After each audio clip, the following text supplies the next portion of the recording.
This is the monologue.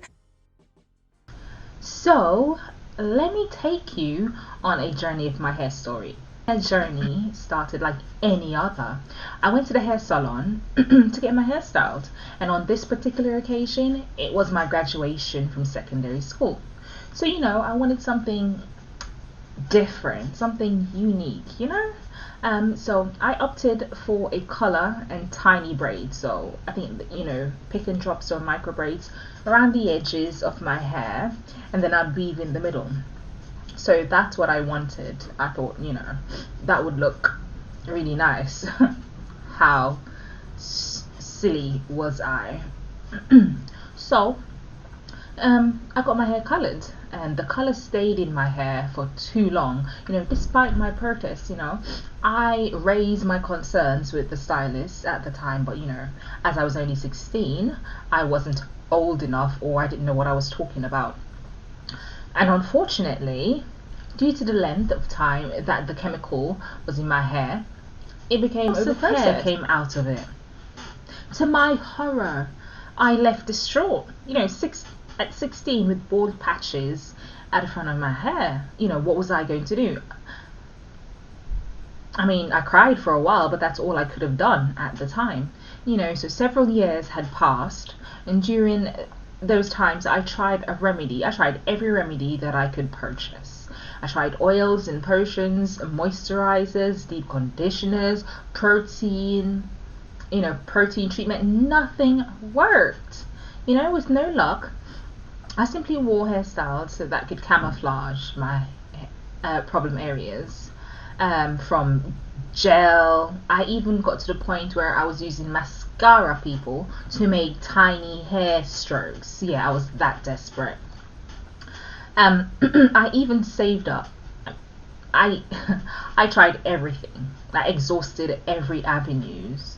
And one day when I was on the underground, this is in London, I saw an advert about a particular hair company that specialized in trauma, trying to regrow hair. So I thought, okay, this is my last chance. This, in the in the minimum knowledge that I had, I thought, okay, this is it. I mean, I did know about laser hair surgery, but from what's been communicated to me, from the adverts and stuff, they made sure that they let you know that it was tailored to only white men. And I didn't have that particular hair structure. So I say, what? I mean, there's nothing I can do about that. So I thought, okay. So when I saw the hair treatments, the company that specialized in regrowth, and they tried to put, an ethnic minority on the adverts to make it seem like they catered to everyone, I'm like, okay, amazing. I can see someone that looks like me, so obviously this must work, or I mean, I'm going to try at least. So I went. I paid for a package that involved me getting a handheld laser comb, some there's this product, the cream that I had to rub on my hair after I used the laser, the not so much laser but the red lights to stimulate the hair follicles. Tried all of that.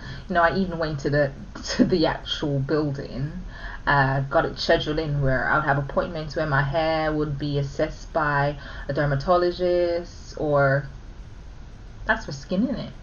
um the the actual people that specialize in hair, fibrologists or whatever they're called. But anyway, so yeah, they, I had all of that. They questioned, it must be something in my blood. I had a full breakdown of, the minerals, full blood test basically. That was fine because, I pride myself in eating healthily and try to get as much exercise as possible. So obviously that wasn't the case. And then they asked about genetics, and I'm like, no, I'm the only person in my family that experienced this. Nobody has hair problems. This is completely foreign to me and everyone else in my family.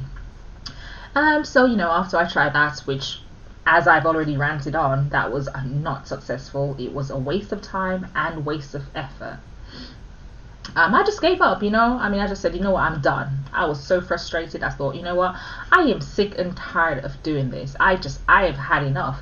10 years had passed, you know. And I'm like, okay, I'm done. I've had enough of all this mess. And so, you know, I thought, okay, I'm just gonna give my head a break. I shaved the hair. I shaved the hair sides off. You know, I started kind of just accepting that, yeah.